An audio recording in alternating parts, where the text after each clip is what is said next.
Bonjour les hommes, comment allez-vous? J'espère que vous allez tous bien et que les perspectives de la réouverture de la vie, de reprendre une vie au quotidien, sont vraiment des sources de joie pour chacun d'entre vous. Aujourd'hui, le propos que je voudrais aborder avec vous, c'est comment tirer profit de l'esprit de compétition masculin. Ça, c'est vrai que c'est une bonne question. Encore une fois, ce sont des questions que vous avez posées.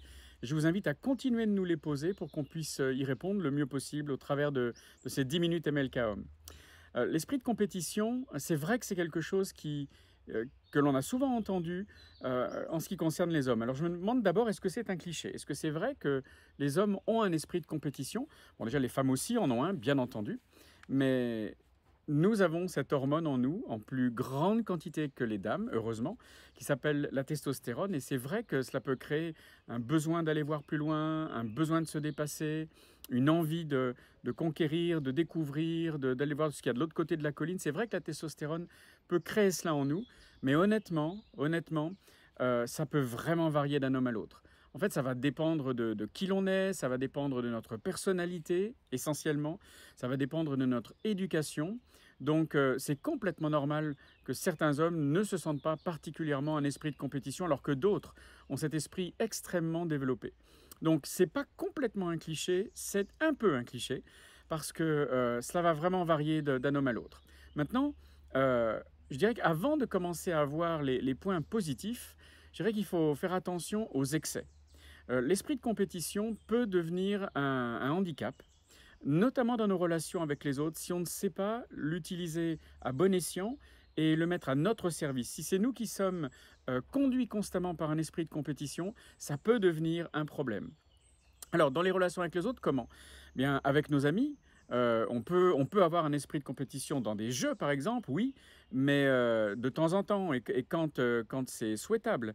Mais si c'est toujours un esprit de compétition, ça va rapidement devenir pénible pour les autres. Si on ne sait pas perdre, par exemple, si on n'accepte pas la défaite, s'il faut toujours qu'on se compare aux autres, toujours qu'on soit dans un esprit de il faut que je sois le premier, il faut que je sois le plus fort, dans les relations avec des amis, ça peut rapidement devenir pénible et on peut voir des gens essayer de nous éviter à force. Donc attention, dans une relation avec notre conjoint, non, non, non, il n'y a pas de compétition entre conjoints, c'est pas souhaitable, parce que nous sommes différents et parce que nous avons des domaines d'intervention, des domaines où on a des qualités différentes, donc attention à ne pas développer une compétition forcenée entre conjoints, ça se termine jamais bien.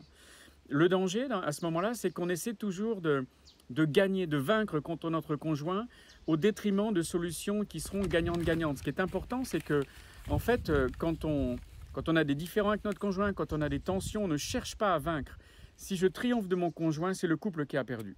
Donc, pour rechercher des solutions de gagnant-gagnant, il ne faut pas avoir un esprit de compétition, mais réaliser que le compromis et une solution qui soit bonne pour les deux, c'est vraiment le plus important. Maintenant, au travail. Est-ce qu'un esprit de compétition au travail, c'est bon? Ben oui, bien sûr que ça peut être bon. C'est ce qui nous permet de nous dépasser, sauf si ça m'emmène pour exister à écraser les autres. Donc un esprit de compétition au travail, oui, absolument. Si ça m'amène à me dépasser moi-même, mais attention, si c'est au prix des autres, si pour exister, j'ai besoin d'écraser les autres, d'écraser la compétition autour de moi, pour exister, pour me faire une place, on va rapidement devenir quelqu'un d'imbuvable ou de détesté, ou bien que les autres vont éviter, donc non. L'esprit de compétition, en fait, peut révéler, notamment par rapport à soi-même, une espèce d'insécurité permanente. Peut-être que si j'ai besoin de me comparer sans cesse aux autres, c'est parce que je ne suis pas sûr de mon identité, je ne suis pas sécure.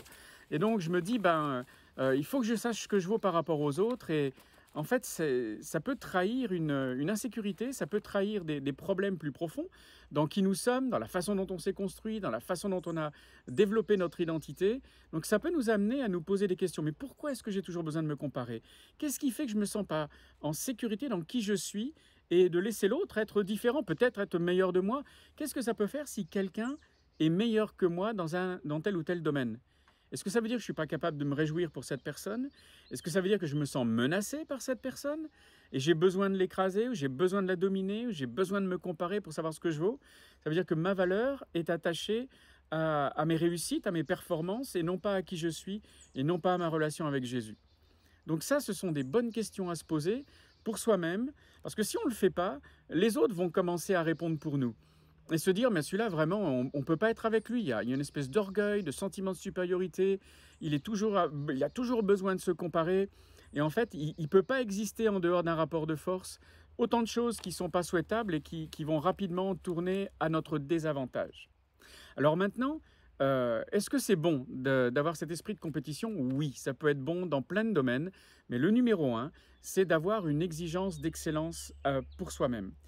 C'est important d'avoir un esprit de compétition pour se dépasser soi-même. Donnez-vous des modèles d'hommes qui dans la vie, même de femmes aussi, hein, sont d'excellents modèles tout autant.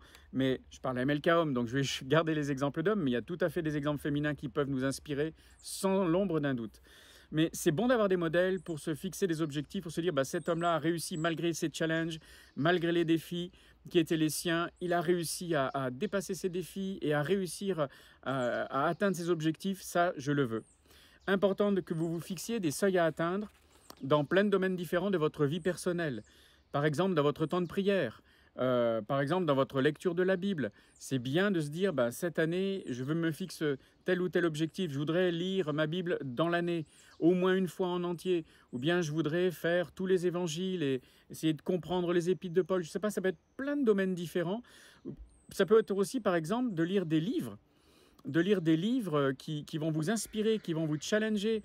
Certains peuvent se dire, je vais lire un livre par semaine, d'autres ce sera un livre par mois, d'autres ce seront par exemple 2 livres dans l'année, ou parfois un. Mais si c'est quelque chose que vous n'avez jamais réalisé, c'est bien de vous fixer ces objectifs. Le temps de prière avec Dieu, bien entendu, j'y reviens tout petit peu. Là aussi, c'est bon non pas de fixer des choses inatteignables, mais de se dire, je vais me créer quelque chose, je vais me créer un objectif que je vais atteindre, et ça va me permettre d'aller plus loin dans ce que je veux. Ces objectifs, on ne va pas les atteindre si on n'a pas envie de s'en donner la peine. Et pour s'en donner la peine, eh bien, il faut y aller par étapes concrètes. Autant d'étapes qui vont nous amener à réaliser l'objectif. Ça peut être aussi, par exemple, prenez soin de vous. Je veux prendre soin de moi, eh ben, je vais faire du sport. Par exemple, moi, quand j'ai commencé à courir, au bout de 10 minutes, j'avais l'impression de cracher mes poumons. Et donc, j'allais pas très loin. Mais je me suis dit, ok, c'est pas grave. Je suis arrivé jusqu'à tel niveau, bah, je vais me fixer plus loin. Et puis, petit à petit, bah, je suis arrivé à 2 km, et puis à 5 km, et puis à 8 km, puis à 12 km. Et pour l'instant, j'en suis là, c'est déjà pas mal. Et à chaque fois que j'ai arrêté de courir, notamment en hiver, puis je reprends après, bah, je me refixe des objectifs qui sont atteignables. Je recommence toujours par un 5K, et puis ensuite, je vais un petit peu plus loin.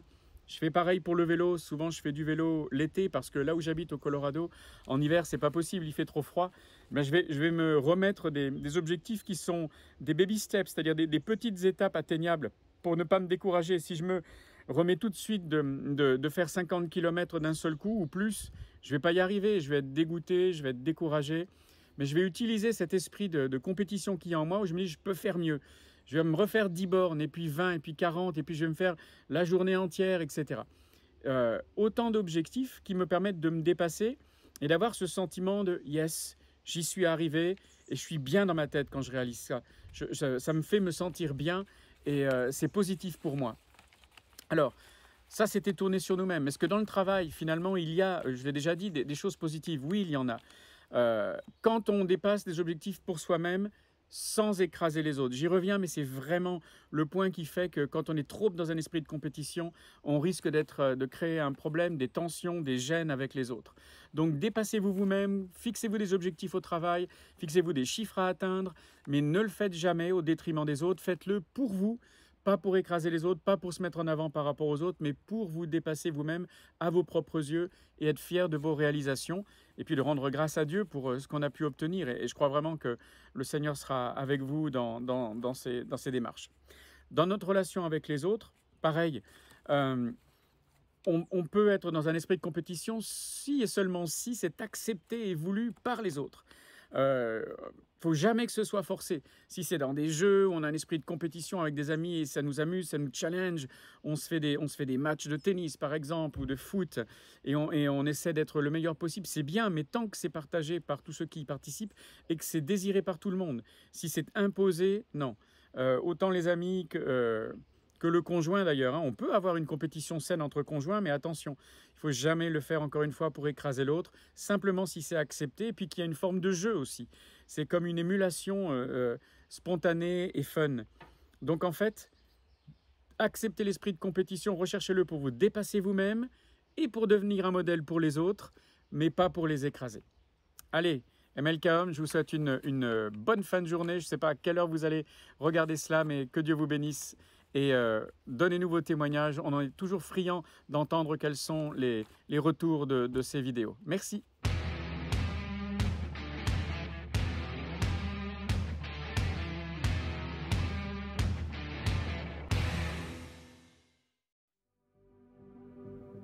Chers amis, depuis le mois de mars, l'Église MLK a mobilisé tous ses moyens humains, techniques et financiers pour vous offrir chez vous des messages et des émissions de qualité. Car chaque jour, nos équipiers, qu'ils soient bénévoles ou salariés, donnent le meilleur d'eux-mêmes pour refléter l'amour de Jésus.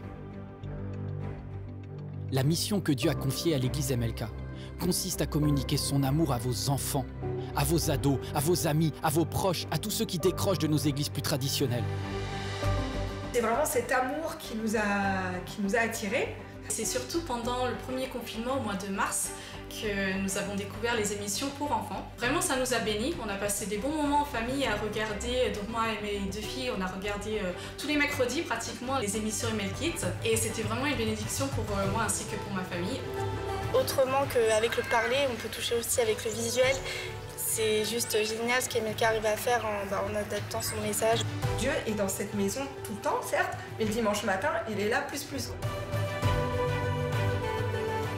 Nous ne pouvons pas réussir cette mission de reconnexion sans vous. Aidez-nous à les atteindre. Aujourd'hui, nous recherchons 3000 partenaires. 3000 partenaires qui choisissent de rejoindre financièrement ce travail en soutenant MLK à hauteur de 10 € ou plus chaque mois.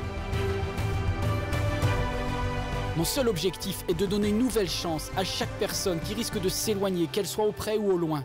Une chance de reconnecter personnellement avec Dieu.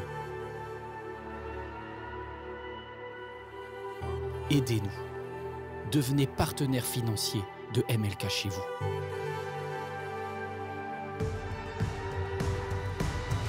La production MLK a besoin de fonds.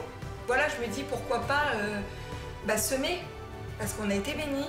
Devenir partenaire, pour moi, c'est faire ma part pour que ça bénisse d'autres personnes qui, à un moment donné, auraient peut-être aussi besoin de ce message, de ces messages, à tout moment. Ça me paraît naturel d'aider cette Église à continuer à diffuser le message et à étendre le royaume de Dieu.